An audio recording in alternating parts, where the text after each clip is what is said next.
watching World News program on Al24 News, live from Algiers with Lebanese. To the headlines. Algerian President Abdelmajid Tebboune receives his Lebanese counterpart Joseph Aoun, who is on an official visit to Algeria. The two presidents held bilateral talks, and the visit marks a new step in reaffirming Algeria's unwavering support for Lebanon in its efforts to complete institutional reconstruction and safeguard its sovereignty and security.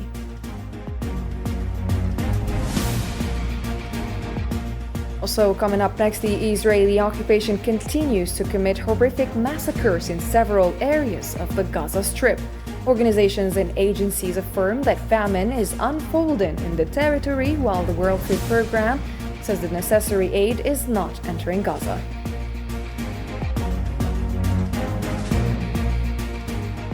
And in developments related to the war in Ukraine, the deputy chairman of Russia's Security Council warns that each new threat from Trump is a step closer to war. Meanwhile, Zelensky says hopes of a ceasefire have faded in the face of escalating Russian attacks.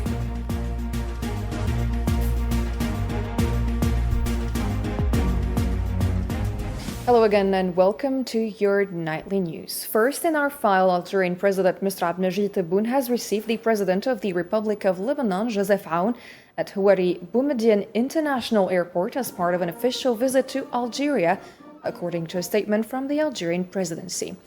President Tebboune held an official reception for his Lebanese counterpart in the presence of senior state officials and members of the government. The two presidents listened to the national anthems of both countries before reviewing formations of various army units that saluted them with honors, while artillery fired 21 rounds in salute to Algeria's guest.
And in the airport's VIP lounge, President Abdelmajid Tebboune held bilateral talks with Lebanese President Joseph Aoun, who has begun an official visit to Algeria.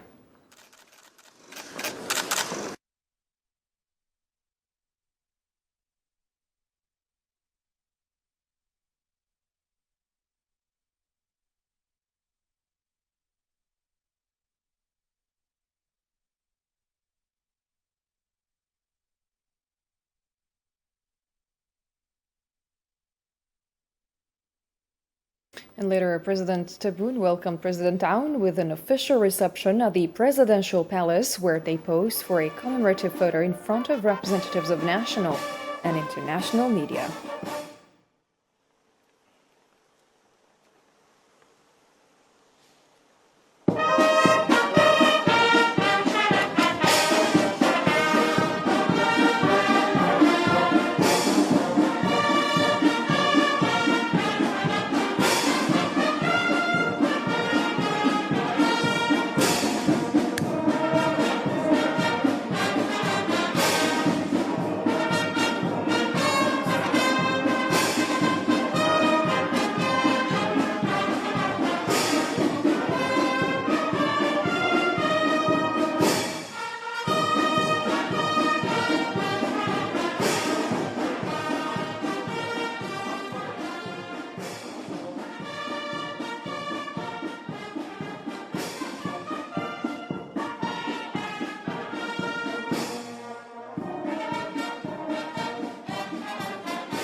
And President Tebboune then held a one-on-one meeting with his Lebanese counterpart at the Algerian presidency. The bilateral talks between the two presidents later expanded to include members of both countries' delegations.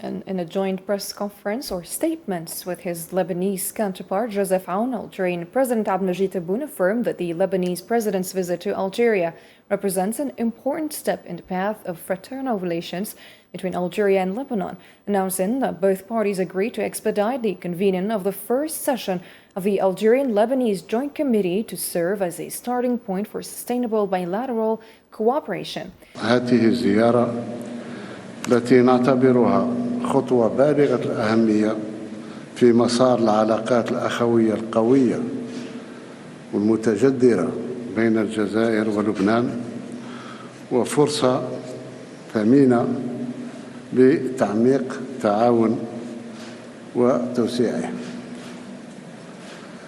لقد كانت المحادثات بيننا بناءة ومثمرة، تطرقنا فيها إلى ملفات عديدة ذات صلة بالتعاون القائم وما نستشرفه من آفاق لتكثيفه وتوسيعه.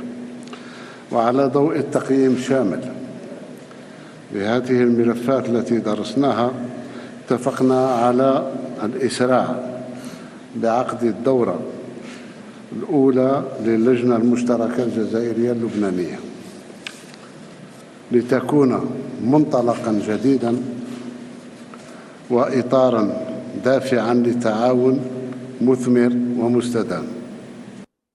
The Algerian president took this opportunity to reiterate also Algeria's firm and constant commitment in solidarity with Lebanese people. وبعد استعراض مجالات التعاون وفرص الاستثمار المتاحة في البلدين، جددت لفخامة الرئيس التزام الجزائر ثابت والدائم بالتضامن مع الشعب اللبناني الشقيق في كل الظروف، وحرصنا على أمن لبنان واستقراره. وذكرت في هذا الصدد بالمساعي التي نبذلها على مستوى مجلس الأمن لوقف انتهاكات الاحتلال الإسرائيلي للسيادة اللبنانية. For his part, Lebanese President Joseph Aoun thanked Algeria for its unwavering support for Lebanon and welcomed Algeria's position, notably within the Security Council. والجزائر ساعدت لبنان وما زالت. Algeria has helped Lebanon and continues to do so in various areas, from its support in the Security Council and international fora to its full support during every crisis, during the Beirut port explosion disaster, before and after, and in various other areas. Algeria maintains a historic and fraternal position in support of Lebanon's message, the message of a free, dignified, and unified national life in a climate of sovereignty, liberty, and pluralism. We won't relinquish any of these three pillars for Lebanon's survival and for us to emerge from them and open ourselves to all Arabs and the entire world. This is the image of Algeria for us since Emir Abdelkader al-Jazairi visited Beirut, a symbol of the fight against sedition and national unity. منذ كان الأمير عبد القادر الجزائري في بيروت عنوانا لوأد الفتن والسعي إلى وحدة وطنية. The President of the Republic, Mr. Abdelnajid Tebboune, granted the Athir Medal of the National Merit Order to the visiting Lebanese President Joseph Aoun in confirmation of the historical and deep-rooted relations of brotherliness and friendship of the two nations. Salam.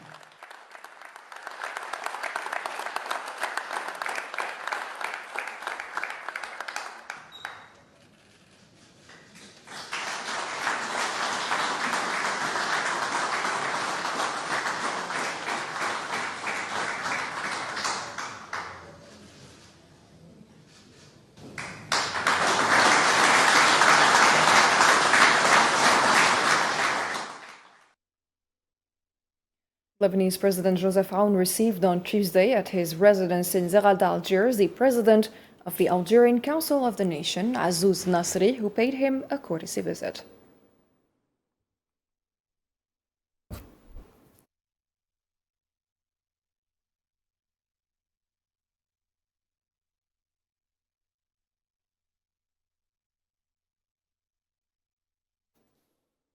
President Aoun also received the President of the Algerian People's National Assembly, Ibrahim Boughali, who paid him a courtesy visit as well in his residence in Zeralda.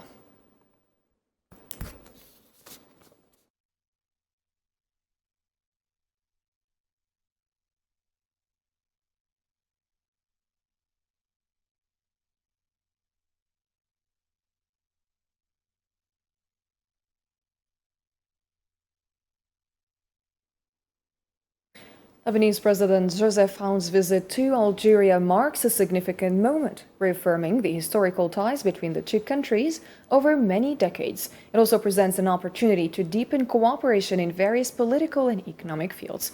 Nabil Khazini has the report. Algeria cannot but stand firmly by Lebanon. This encapsulates the long-standing relationship between the two nations, one that has remained unwavering despite various circumstances, crises, and shifts in the Middle East region. The ties are deeply rooted in cooperation and solidarity. with both countries' leaderships sharing a common will to elevate their relationship to new levels and enhance bilateral collaboration across political, economic, and issues of mutual interest.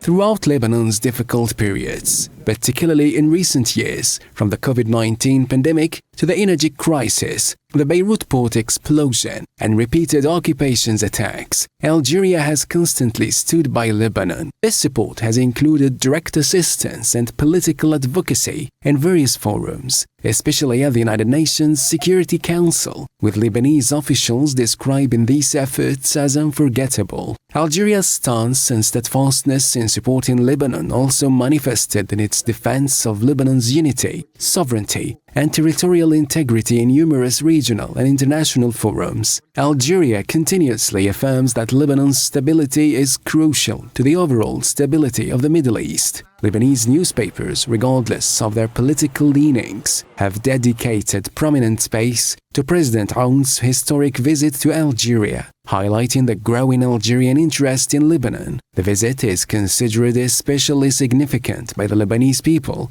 as it is expected to bring agreements across various fields. And for more insights on the visit, we are having with us Mr. Abdenour Toumi from Paris, geopolitical analyst. Thank you for joining us. Good evening. Good evening and greeting to you and to your viewers. Thank you. Mr. Toumi, President Joseph Aoun's visit to Algeria marks the first by a Lebanese head of state to the country in over 25 years and his first visit to the Maghreb region. How do you assess the significance of this visit in the context of Algeria's ongoing support for Lebanon and the broader region challenges? Actually, this visit came in a time of uncertainty and political instability in the region, which Lebanon has been a victim of this instability after years of political instability, economics and finance crisis. Adding to that, to the military aggression and territorial occupation in the south by the Zionist state army.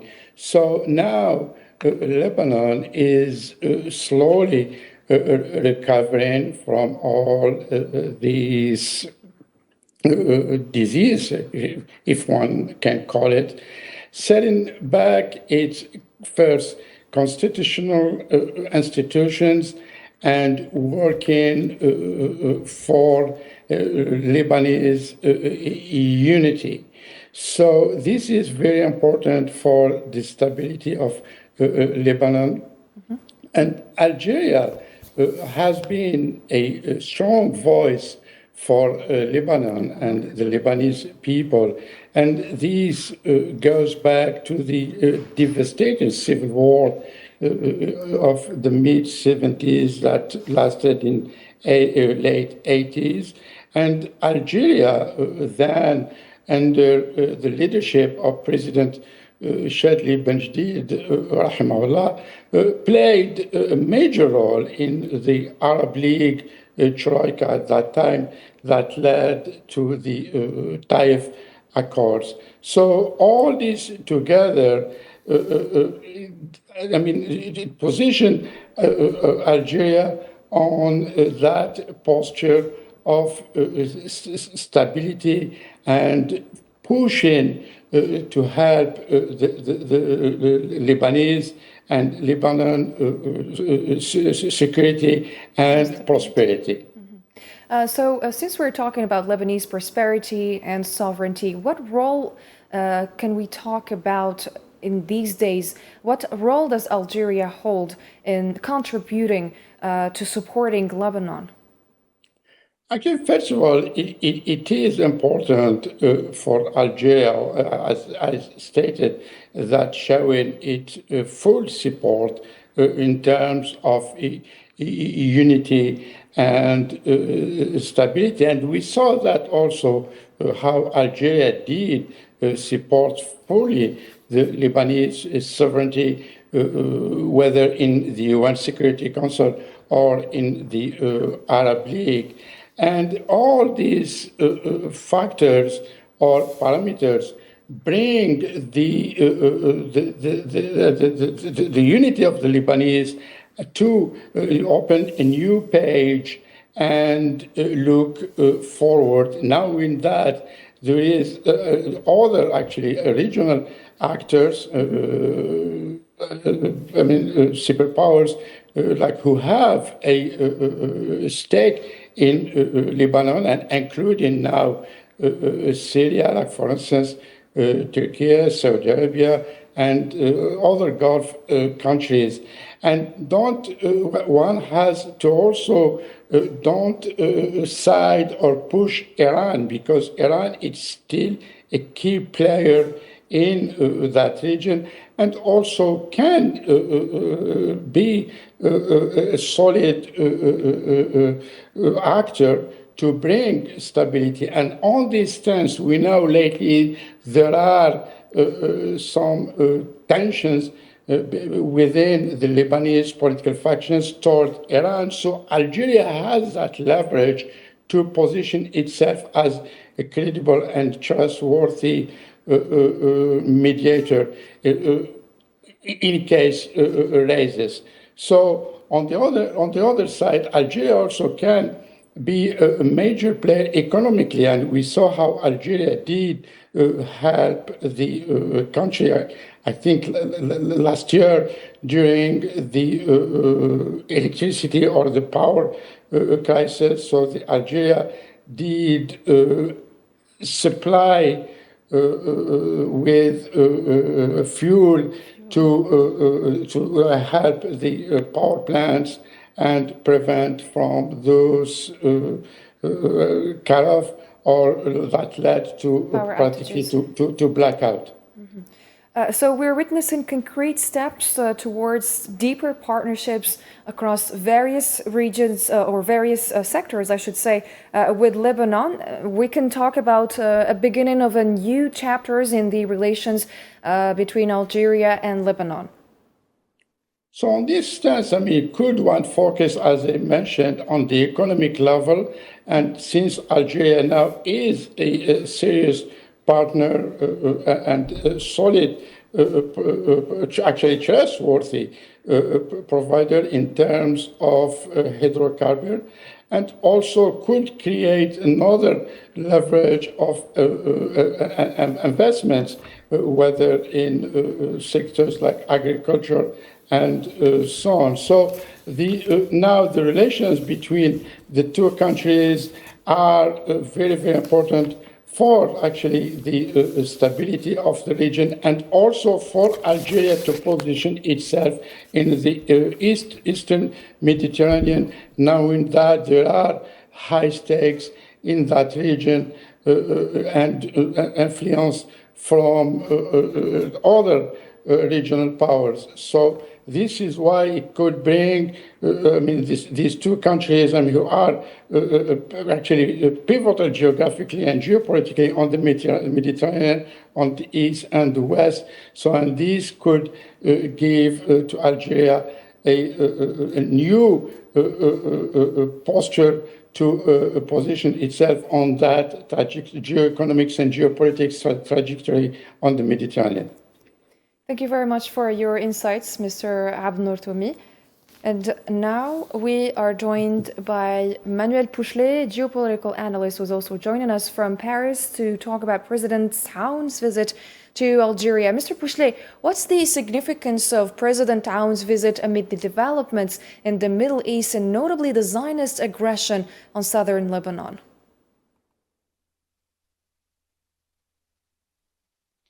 Today's visit of President Aoun in Algeria is very important today, because today Lebanon is seeking for new opportunities in the area where it lives, of course. We think that today Algeria and Lebanon faces with the same problem. About security problems, development problems, and of course, one very important issue is also the stake of solutions that will be taken together. Today, Lebanon is facing with an important economic crisis where Algeria helped Lebanon in 2021 with providing fuel for its specific factories, for to have electricity, because in Lebanon it's very old infrastructure and it works with fuel. And we were very, very happy to have the Algerian support.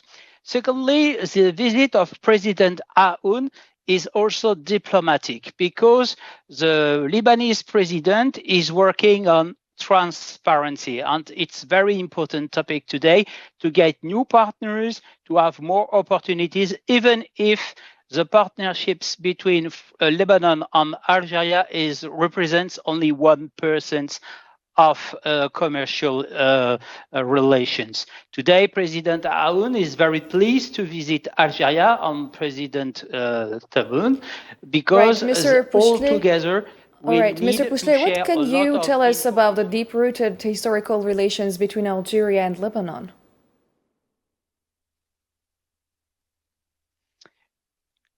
Today, Lebanon and Algeria, of course, have a strong historical relations, because it comes back to the Phoenician epoch, and it's very old history. Don't forget that the Lebanese Phoenicians came to Algeria on the other bordering countries. Today, we know that the historical relations are very deep in friendship. It is linked, of course, with friendships between the government of Lebanon and the government of Algeria, and of course, the Lebanese and the Algerian diaspora all over the world. All of them need support and help. We know that also Lebanese culture has strong ties with Algerian culture, which could have origins in Lebanon too. That's very important to underline this point. And of course, the relation between Algeria and Lebanon are strong since also the Algerian independence. Lebanon was independent in 1943, but really in 1946.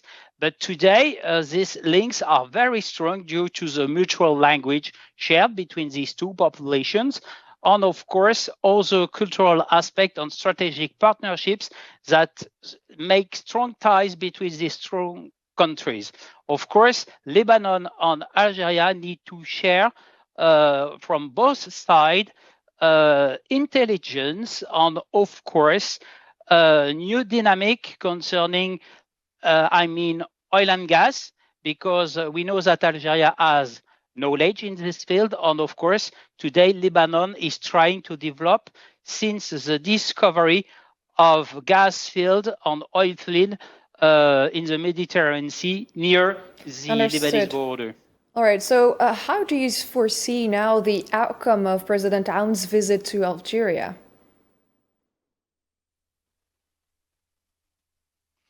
Yes, according to this important visit of the Lebanese president in Algeria, what we can say is the new arrival of maybe strong partnerships shared by the two countries.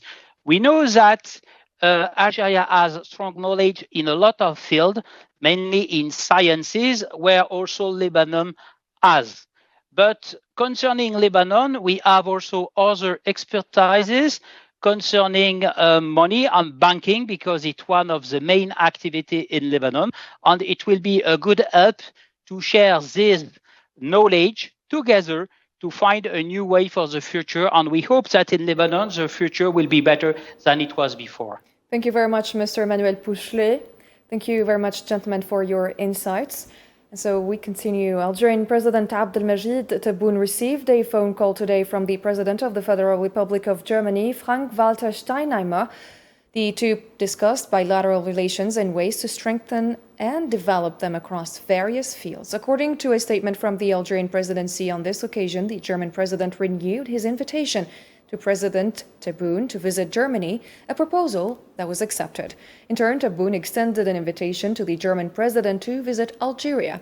The same source added that the two presidents discussed recent developments in Gaza and the West Bank, reaffirming their support for the two-state solution as the path to ending the conflict in the occupied Palestinian territories.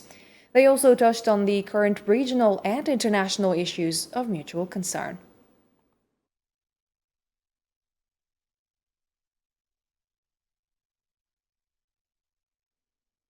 Moving on to developments in occupied Palestine, more than 80 Palestinians were martyred and others injured at dawn Tuesday in airstrikes carried out by Israeli warplanes in several areas across the Gaza Strip.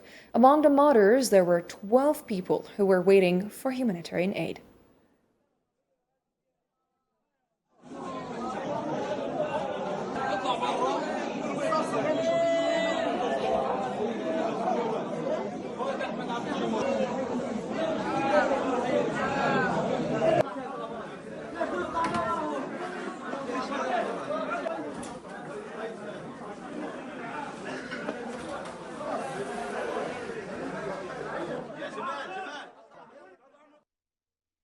And Palestinians were martyred and others injured on Tuesday morning in a Zionist airstrike targeting civilians in Khan Yunis and the southern Gaza Strip. According to the Nasser Medical Complex, a Zionist drone carried out an airstrike targeting a tent sheltering displaced people, resulting in the martyrdom of a Palestinian man and his 4 children. We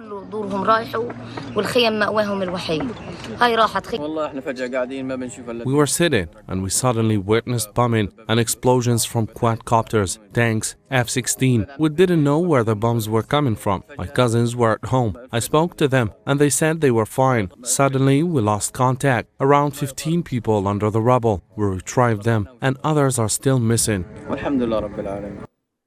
Palestinians were martyred and others injured last night in a Zionist airstrike that targeted civilians in Khan Yunis, southern Gaza Strip. According to eyewitnesses, Israeli occupation warplanes launched a series of air raids targeting homes and tents in the Al-Mawasi area of Khan Yunis, leading to the martyrdom of dozens of Palestinians, including children and women. الآن الطفلة وضعها حرج جدا. الآن الطفلة على جهاز تنفس صناعي لكنها في مرحلة حساسة جدا، يعني وقد تفارق الحياة في أي لحظة من اللحظات. هذه الطفلة مثال على سيأتيك الموت في قطاع غزة سواء كنت في بطن والدة. انقصفت الدار اللي على جنبهم وهي كان عايشة في خيمة ما عندها. طبعا الآن نقف الآن مع هذه. Of course we stand now with the 7-month-old girl. Unfortunately, the family was targeted in yesterday's bombing in the Attar area. They were safe in the tent. Of course, the mother died. Unfortunately, a rescue attempt was made. The girl is now in a very critical condition. She's on an oxygen operator, but she is in a delicate stage and could die at any moment. The United Nations World Food Programme said on Tuesday that it is unable to bring in necessary amounts of humanitarian aid to Gaza, despite the occupation's announcement of new measures to allow more supplies into the Strip. Ross Smith, Senior Regional Program Advisor at WFP's Regional Bureau for Eastern and Central Africa, stated during a video briefing at the United Nations in Geneva that the program has not received the required authorization to transport the quantities it has requested.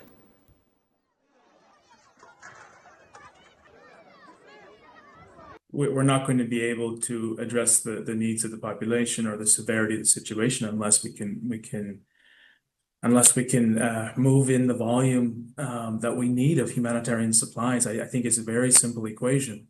And so if we're only able to move in half of that or some we're not meeting what's required. The metric of success here is not the number of trucks. The metric of success is, are we able to alleviate the situation on the ground? Are we able to turn the dial on the state of severe acute malnutrition? Are we able to provide the food basket and to meet the needs of vulnerable households there? And as the Zionist blockade tightens its iron grip on the Gaza Strip, sealing off every lifeline, hunger emerges as a weapon of war, claiming what remains of Gaza's population, especially disabled children who have not been spared the brutality and savagery of the occupation. Zionist raids alone do not kill Gaza's children and people with disabilities. Another enemy lurks, the hunger imposed by an occupation, stripped of all human attributes. From under the silent tents, unable to protect against the cold of winter and the heat of summer, the little girl Ula Sha'ir resists the war of extermination twice. once with a body exhausted by disability, and another time with a stomach groaning with hunger. Due to the scarcity of food in the Gaza Strip, Ola's mother deprives herself from food and prefers it to her disabled child. The rug has been wrapped around a dry loaf of bread for 3 or 4 days. I don't want to eat so the girl can eat. Look at the bread, it's dry. Ola, who was forced by the occupation to fight hunger coming from all sides, lost half her weight due to the starvation policy practiced by the occupation against the people of the Gaza Strip. Ola has been affected since the beginning of the war and has lost half of her weight. We don't have bread or anything else. She tells me, "Mom, I want biscuits." But I can't. I won't provide her with anything because I simply don't have any. Sometimes she says, "Give me bread." Sometimes her jaw hurts because of the dry ground bread. With silent tears and eyes filled with pain, she says what the tongue cannot utter: a morsel of food to satisfy their hunger, a dose of medicine to alleviate their pain. But none of that reaches the already besieged Gaza Strip. This girl is suffering from malnutrition. She needs a lot of things, including diapers and other things that we can't provide. Her father has been unemployed for 2 years, and so has her brother. Where can we get her what she needs? No water, no food, no medicine, only death unleashed and spreading throughout the Gaza Strip, ravaging the starving children and the sick. In Gaza, where the pain knows no end, amid a barbaric war that the occupation insists on prolonging, disabled children remain silent victims and the most vulnerable in the face of the siege and hunger.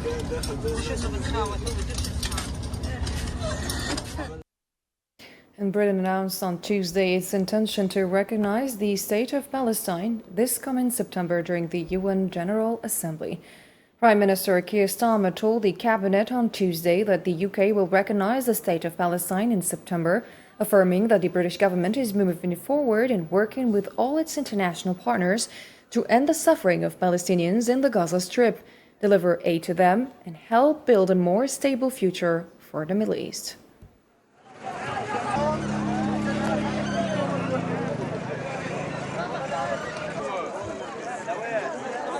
I've always said that we will recognise a Palestinian state as a contribution to a proper peace process at the moment of maximum impact for the two-state solution. With that solution now under threat, this is the moment to act. So today, as part of this process towards peace, I can confirm the UK will recognise the State of Palestine by the United Nations General Assembly in September. The A3+ group at the United Nations Security Council expressed on Tuesday in New York its readiness to support the Central African Republic in its pursuit of lasting peace, commending Chad's mediation efforts in the country's peace process. Speaking on behalf of the A3+ group during a Security Council session on peace and security in Africa, specifically focused on the Central African Republic, Algeria's permanent representative to the UN, Ammar Benjama, reaffirmed the group's commitment to peace, stability, and the full restoration of state authority in the country. Statement on behalf of the A3+. This consensus reflects the positive momentum on the ground, following the dissolution earlier this month of 2 armed groups.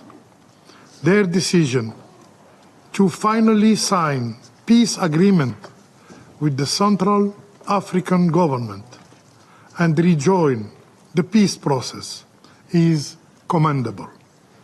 The A3+ encourages similar approach by other armed groups. The A3+ group also said that the group remains steadfast in its support for the Central African Republic and its people on their path towards peace. The A3+ remains steadfast in its commitment to peace, stability, and the full restoration of the state authority in the Central African Republic. The A3+ looks forward to continued progress and stands ready to support the Central African government and the people on their path to sustainable peace. In other news, the Kremlin affirmed that Russia remains committed to resolving the conflict in Ukraine following a new deadline set by US President Donald Trump for his Russian counterpart Vladimir Putin to end the war. Kremlin spokesperson Dmitry Peskov said in a press statement that Russia had taken note of President Trump's remarks, adding that the special military operation in Ukraine is ongoing. He reiterated Moscow's commitment to a peace process to resolve the conflict over Ukraine while safeguarding its own interests, as he put it. The Kremlin also expressed regret over what it described as the slow pace of normalizing relations between Moscow and Washington, stressing that Russia is interested in a more positive dynamic in efforts to restore ties with the US.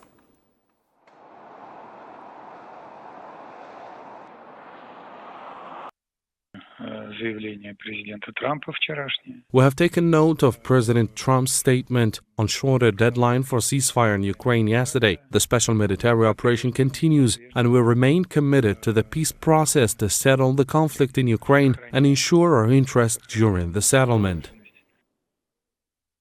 And Russia stated that Trump is playing a game of ultimatums and must remember that each new ultimatum represents a threat and a step towards war.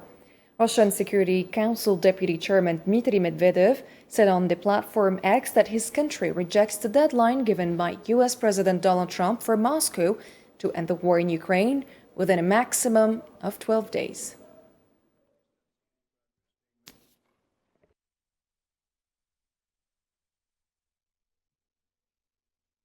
And Ukrainian President Volodymyr Zelensky said that Russian attacks on his country over the past 24 hours resulted in the deaths of 22 people and the injury of 85 others.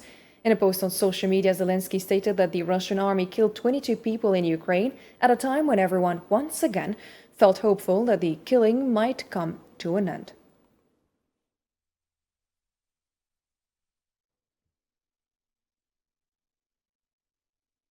And at least 30 people were killed due to heavy rainfall in the Chinese capital, Beijing, according to Chinese state media. Xinhua News Agency reported that the 30 fatalities resulted from a wave of torrential rains in the city.